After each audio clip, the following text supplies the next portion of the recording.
ஸ்ரீ வைசாக புராணம் 23ஆம் அத்தியாயம். தண்டில கோகலாவின் சாபத்திலிருந்து விடுதலை. நாரத முனிவர் வைசாக மாத மகிமையை அம்பரீஷ சக்கரவர்த்திக்கு விளக்குகிறார். ஸ்ருததேவரின் வார்த்தைகளை கேட்ட ஸ்ருதகீர்த்தி மகாராஜா இவ்வாறு கேட்டார். இங்கு மகாமுனியின் வைசாக மகிமையின் கீர்த்தனையை கேட்டு எனக்கு திருப்தி இல்லை. சாயலில்லாத தர்மம், சுப காரியங்களுடன் கூடிய விஷ்ணு கதைகள் காதில் சாஸ்திராவனம் திருப்தி அடையாது, மீண்டும் கேட்க தூண்டுகிறது.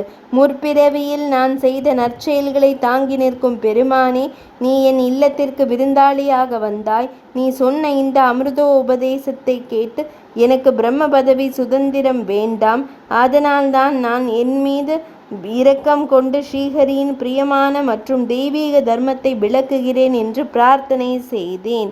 ஸ்ருதகீர்த்தியின் வார்த்தைகளை கேட்டு ஸ்ருததேவ மகாராஜா தனது மகத்தை தூக்கி கொண்டு நான் நிம்மதி அடைந்தேன். வைசாக தர்மங்களின் பெருமையை விளக்கி கதை கூறுங்கள், கேட்கிறேன் என்றார். பாம்பத்திரத்தின் கரையில் சங்கு என்ற பிராமணன் இருக்கிறான். அவர் ஒருமுறை வியாழன் சிம்மமாக கோதாவரி பகுதிக்கு வந்தார். பீமாரா நதியை கடக்கும் முட்கள் நிறைந்த காட்டின் வழியே பயணித்து கொண்டிருந்த அவர் வைசாக பருவ மழையால் பாதிக்கப்பட்டு மதியம் மரத்தின் நிழலில் அமர்ந்திருந்தார். அந்த நேரத்தில் ஒரு கோழை காதில் விளையாட வந்தது. அவர் ஒரு இரக்கமற்ற மனிதர், எல்லா உயிர்களையும் துன்புறுத்துபவர். கதிரவனைப் போல் பிரகாசிக்கும் இரத்தின பானைகளை அணிந்த சங்கு சித்திரவதை செய்து மறுக்க போகாத யானைகளையும் குடை பூட்டு கமண்டலத்தையும் இழுத்தது. அப்போது என் பிராமணனின் பொம்மா பிரிக்கப்பட்டது. தரையில் இருந்து சங்கு நகர்த்த வேண்டும். வெயிலில் கால்கள் எரியும் போது புல்வெளியில் நின்று மரங்களின் நிழலை தேடி மிகுந்த பொறுமையை விட்டு துன்ப பயணம் தொடர்ந்தது. அவன் தவிக்க போகும்போது முதலை அவன் மீது இரக்கம் கொண்டது. அவரது கால்களை விளம்பரமாக மாற்றும் எண்ணம் வந்தது. களவு புரிந்தாலும் சங்கு அடிகள் அவன் கழுத்து அல்ல. சங்கிலிருந்து திருடிய காலணிகளை திருப்பிக் கொடுக்கும் அளவுக்கு மன்னன் கருணை காட்டினான். இதை பதிவிடுவதால் எனக்கு எந்த தகுதியும் கிடைக்காது என்று உணர்ந்தேன். சங்கு கொடுத்த பாதணிகளை அணிந்து திருப்தி அடைந்தாள் அவள். மிகவும் பொறுமைசாலியாக மகிழ்ச்சியாக இருப்பவன் பாக்கியவான் ஆவான். அவனுடைய அறம் முதிர்ச்சி அற்றது. வைசாகத்தில் கெட்டவனாக இருந்தாலும் எனக்கு நடக்க வாய்ப்பளித்திருக்கிறார். அவருக்கு ஸ்ரீஹரி பிரசன்னமாகி வைசாக மாத உபதேசத்தை செய்தார் என்று கூறினேன். இப்போது மிகவும் பொறுமை கொண்டு சுகம் தந்தருளும் பாதணிகளை அணிந்திருக்கிறாள். நீதான் எனக்கு மன நிறைவை தந்தது என்று என்னிடம் கூறி ஆசீர்வதித்தார். பிறகு சங்கு சொன்ன வார்த்தைகளை கேட்டு வியந்தேன். உன்னிடமிருந்து திருடப்பட்டதை உனக்கு திருப்பி தருகிறேன். இதன் காரணமாக புண்ணிய பலன் அடையும் தகுதி கிடைக்கும். வைசாக மாதம் ஸ்ரீஹரி மகிழ்ச்சியாக இருப்பார் என்று நினைக்கிறீர்களா? தாமும் விஷயத்தை விளக்க வேண்டும் என்று சங்கு வேண்டிக் கொண்டது. சங்கு மற்றும் கிரீடத்தின் வார்த்தைகளினால் திகைத்தார். என்னிடமிருந்து திருடப்பட்ட அடிகளை திருப்பிக் கொடுத்தான் அந்த பேராசைக்காரன். வைசாக மகிமைக்கு நடுவில் ஸ்ரீஹரி மகிமை சொல்லி மீண்டும் வைசாகத்தை எழுப்பியுள்ளார்.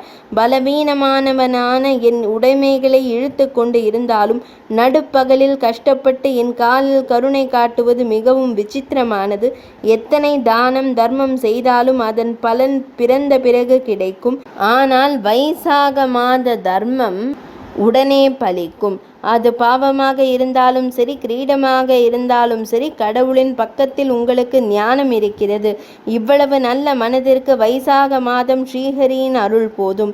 மனு கூறியது ஸ்ரீஹரிக்கு பிடிக்கும். நிர்மலமான திருப்தியாக இருந்தால் அதுதான் தர்மம்.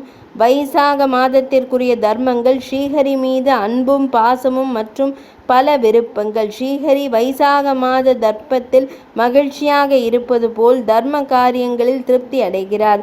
தபசுக்கள், யஜ்ஞங்கள் வைசாக தர்மங்களைப் போல பிரியமானவை அல்ல. வைசாக தர்மத்திற்கு சமமான எந்த மதமும் இல்லை. வைசாக தர்மங்கள் கடைபிடிக்கப்படும் இடமான கங்கை நதி, புஷ்கரம், கேதாரம், குருக்ஷேத்திரம், பிரபாசம், சாமந்தம், கோதாவரி, கிருஷ்ணா நதி, கேதுவா புண்ணிய கஷேத்திரம், புண்ணிய நதி என்று கூற வேண்டும். வைசாக விரதத்தின் விளக்க உரை கங்கை நதியை விட புனிதமானது. இந்த நதியில் நீராடியவர்களுக்கும் இந்த உரையை கேட்டவர்களுக்கும் ஸ்ரீஹரி கண்முன் தோன்றுவார்.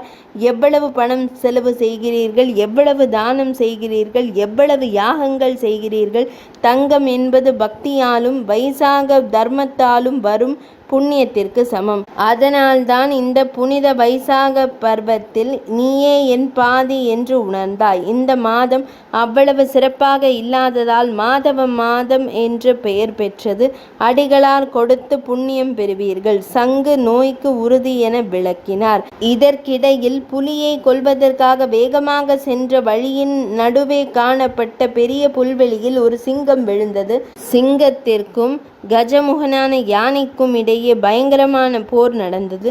கிழத்துக்கு சங்கு சொன்னதை கேட்டு இருவர் சண்டையிட்டு களைத்து நில்லுங்கள். உடனே வைசாக விரதத்தின் மகிமையை கேட்ட அவர்கள் சிங்க வடிவங்களை விட்டுவிட்டு தெய்வீக ரூபங்களாக மாறினர். அவர்களை தாக்க தெய்வீக விமானங்கள் வந்தன.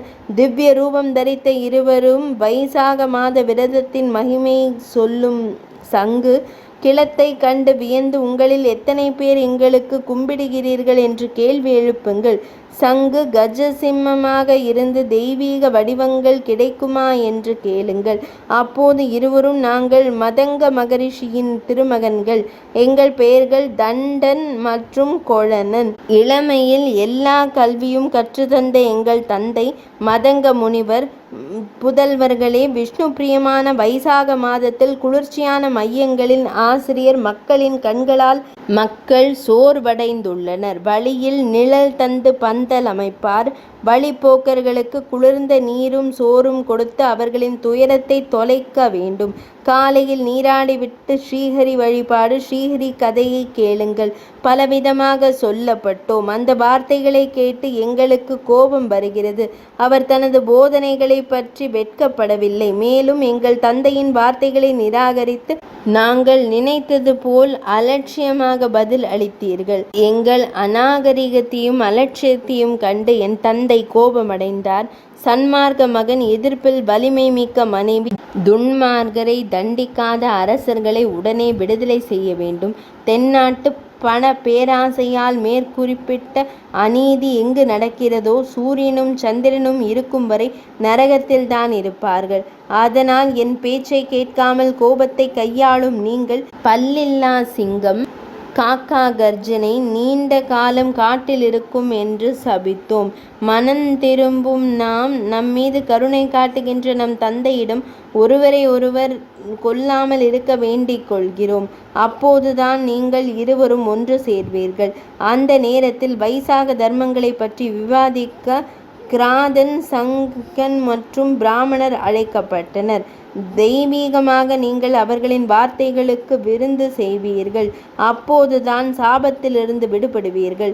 சாபத்திலிருந்து விடுதலை கிடைத்தது. என் தந்தையும் என்னிடம் சாபம் நீங்கி என்னிடம் வருவீர் என்று கூறினார். அவர் கூறியபடியே நடந்தது. நன்றியுடன் வணக்கம் செலுத்துகிறோம் என்று தந்திலா கோகிலாஸ் கூறிவிட்டு விமானங்களில் தந்தையிடம் சென்றார். அவன் வார்த்தைகளை கேட்டதும் மிகவும் வியப்படைந்து கிரீடம் கொண்ட சங்கு வைசாகத்தின் மகிமையை நேரடியாக கண்டாய். வைசாக மகிமையின் கதை பல்லில்லாதவர்களுக்கு சாப விமோசனம் என்று கூறியிருக்கிறது. கிருத முனிவரின் நடந்த வன்முறை அளிக்கப்பட்டுள்ளது. அவருடைய ஆன்மா தூய்மையானது. வருந்தி சங்கை வணங்கி இவ்வாறு கூறினர். ஸ்ருததேவர் ஸ்ருதகீர்த்தி அரசரிடம் கூறினார். இந்த விஷயத்தையும் வைசாக மகிமையையும் அம்பரீஷ சக்கரவர்த்திக்கு விளக்கினார் நாரத முனிவர். வைசாக புராணத்தின் 23வது அத்தியாயம் நிறைவடைந்தது.